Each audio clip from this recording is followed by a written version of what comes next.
ಇದೀಗಷ್ಟೇ ಸರ್ಕಾರಿ ನಿವಾಸದಿಂದ ರಮೇಶ್ ಜಾರಕಿಹೊಳಿ ಹೊರಟಿದ್ದಾರೆ. ಆಪ್ತರನ್ನ ಭೇಟಿಯಾಗಿ ಹೊರಗಡೆ ಗೋಕಾಕ್ ಸಾಹುಕಾರ್ ಬಂದಿದ್ದಾರೆ. ಬೆಳಗಾವಿಯಿಂದ ಬಂದಿದ್ದಂತಹ ಆಪ್ತರ ಜೊತೆ ರಮೇಶ್ ಜಾರಕಿಹೊಳಿ ಚರ್ಚೆಯನ್ನು ನಡೆಸಿದರು.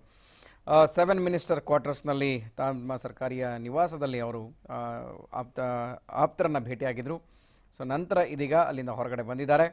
ಸೊ ಯಾವ ರೀತಿಯಾದಂಥ ಚರ್ಚೆ ನಡೆದಿದೆ, ಸೊ ಅದು ಸಾಕಷ್ಟು ಕುತೂಹಲವನ್ನು ಮೂಡಿಸುವಂಥ ವಿಚಾರ. ಯಾಕೆಂದರೆ ಸರ್ಕಾರವನ್ನು ಅಸ್ಥಿರಗೊಳಿಸೋದಕ್ಕೆ ರಮೇಶ್ ಜಾರಕಿಹೊಳಿ ಯಾವ ರೀತಿಯ ಒಂದು ಪ್ಲ್ಯಾನ್ಸನ್ನು ಮಾಡ್ತಾ ಇದ್ದಾರೆ, ಅದರ ಮೇಲೆ BJP ಕೂಡ ತನ್ನ ನಿರ್ಧಾರವನ್ನು ಮಾಡೋದಕ್ಕೆ ಸಾಧ್ಯ ಇದೆ. ಆದರೆ ಸಹೋದರರ ಮುನಿಸು ಸರ್ಕಾರವನ್ನು ಅಲುಗಾಡಿಸುವಂತಹ ನಿಟ್ಟಿನಲ್ಲಿ ಕೆಲಸ ಮಾಡುತ್ತಾ, ಅಥವಾ ರಮೇಶ್ ಈಗ ಏಕಾಂಗಿ ಆದ್ರ, ಅಥವಾ ತಮ್ಮ ಅತೃಪ್ತ ಆಪ್ತರೇನಿದ್ರು ಅವರು ಕೈ ಕೊಡ್ತಾ ಇದ್ದಾರೆ. ಸೊ ಹಾಗಾಗಿ ರಮೇಶ್ ಯಾವ ರೀತಿಯನ್ನು, ಯಾವ ನೀತಿಯನ್ನು ಅನುಸರಿಸ್ತಾರೆ, ತಟಸ್ಥವಾಗಿರ್ತಾರಾ ಅಥವಾ ಮತ್ತೆ ರೆಬೆಲ್ ಆಗ್ತಾರಾ, ಇದು ಸಾಕಷ್ಟು ಕುತೂಹಲವನ್ನು ಮೂಡಿಸ್ತಾ ಇದೆ.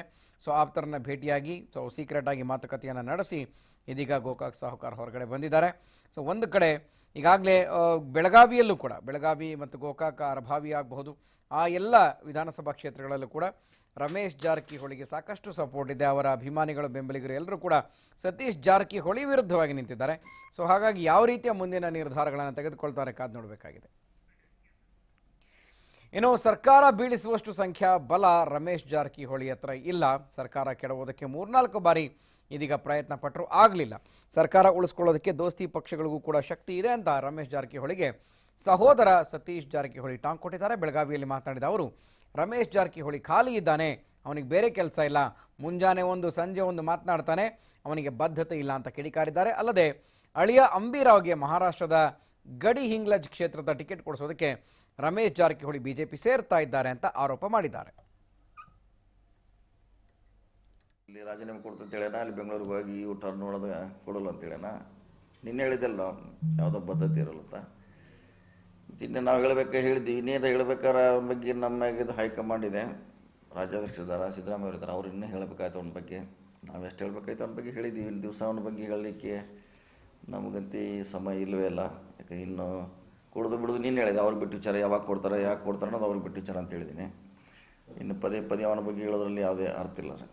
ಇಲ್ಲ, ಅದು ಗೊತ್ತಿಲ್ಲ ನನಗೆ. ಕೊಟ್ಟರು ಬಿಡು, ಅವ್ರಿಗೆ ಬಿಟ್ಟು ನಿನ್ನೆ ಹೇಳಿದೆಲ್ಲ, ರಮೇಶ್ ಹೇಳಿ ಕೊಟ್ಟರು ಅವನ ವಿಚಾರ, ಮಹೇಶ್ ಕೊಟ್ಟರು ಅವ್ರ ವಿಚಾರ ಅದ.